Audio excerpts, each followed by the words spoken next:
عبد الرحمن تفضل.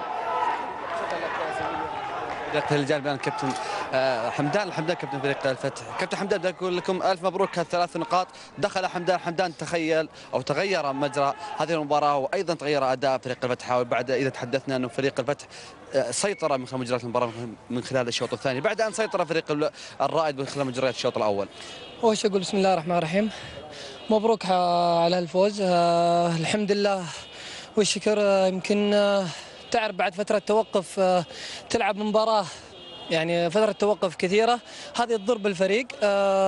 ما ننسى ان احنا كنا متصدرين، نلعب قدام فريق الرائد، فريق بطل. لله الحمد لله يمكن ترجمنا هذا الفوز او هذا المجهود بفوز. ممكن تفضلت زي ما قلت، يمكن دخول حمدان ممكن حرك شوي. بالعكس شوف انا اقول لك واحد من الفريق، صدقني انا ما جاء المستوى هذا الا بزملائي اللاعبين. الحمد لله توفقت، دخلت وسجلت هدف وممكن صنعت هدف الحمد لله. هذا مجهود زملائي اللاعبين ساعدوني داخل الملعب. صدقني الفتح ما يوقف على واحد سواء احتياط او اساسي، كلنا مكملين بعض.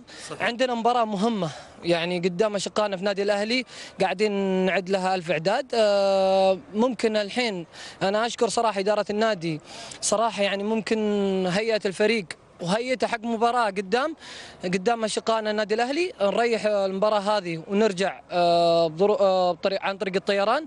انا اشكر ادارة النادي على راسهم عبد العزيز العفالق، واشكر المشرف العام على الكرة احمد الراشد اللي صراحة كان يتمنى الفوز له. طيب كابتن حمدان، خلينا نتحدث فنيا شوي. ماذا كان ينتظر فتح الجبال لاشراك حمدان فيما لو تحدثنا انه حمدان 66 دقيقة دخل 80 جاب جول وصنع هدف بعدها؟